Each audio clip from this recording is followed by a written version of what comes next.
Okay, hi everyone. I'm going to make a really quick video.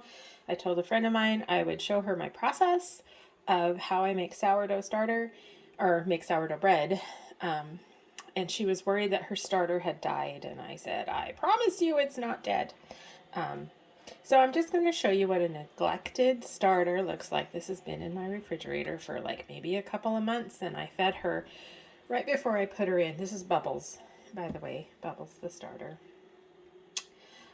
This liquid that's here, it looks tragic, and yours might have a little bit darker liquid on top. It's fine. I promise you it's fine. This is just alcohol, which is a byproduct of the fermentation process. So it's not bad. You can stir it in or you can pour it off. I'm going to pour this one off. It does smell sour, it does, but your starter is going to have that same sour smell. So what I'm going to do is I'm going to pour that liquid off. I'm going to get Bubbles in a clean jar. Now she's a little bit crusty up in here. She's dry, and if I can pick this up, maybe I can get it in the right spot. You can kind of look and see she's crusty and dry. She is actually bubbling. I took her out of the refrigerator yesterday. I don't know, maybe we can see some bubbles coming up. I took her out of the refrigerator yesterday and didn't do anything with her. And because of the warmth of the room, she went ahead and decided to start bubbling. So maybe you can see a couple of bubbles there popping. But the process is this. We're going to take, well, first of all, we're going to pour off that liquid. Okay. I'm just going to pour it down the sink. It's not going to hurt anything. Oh, there we got to the, can you still see? Okay, good. Container, I'm going to put her in a clean container. It doesn't matter. You can put her in a glass container. You can put her in a plastic container. You can put yours, you know, this is just a Rubbermaid container.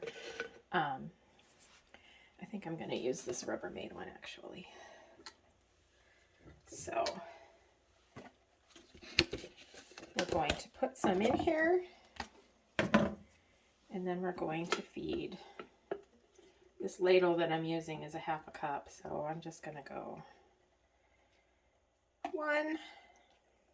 You can see how runny it is. Some of that liquid is in there still.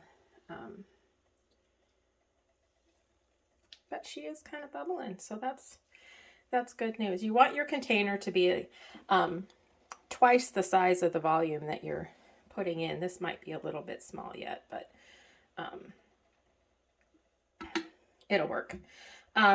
So what I would typically do is I'm going to take the rest of what's in here, going to put it in a different container, feed it, and then I'll put it back in the refrigerator.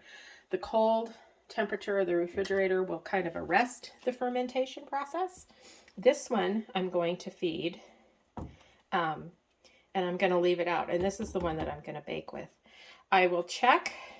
I don't know if you can see the bubbles on there. It's bubbling, but this is not ready to bake with yet. So I will check this again tonight. I'm going to feed it 1 cup of water and 1 cup of flour, just regular all-purpose flour. And then I'll check her again tonight. She will be bubbling more by then, I'm sure. And then I'll probably take a cup of this starter out, add in 1 more cup of water and 1 cup of all-purpose flour. And in the morning, I will check her again and see if she is ready to bake with. If not, I will do the 1 cup discard, add in 1 cup of water, 1 cup of flour, and I'm pretty sure by tomorrow afternoon she'll be ready to bake. So that is the process. There are more questions that probably popped up as I was talking, but that is the basics of how I am going to feed this starter. So that's it. Thanks for watching. Bye.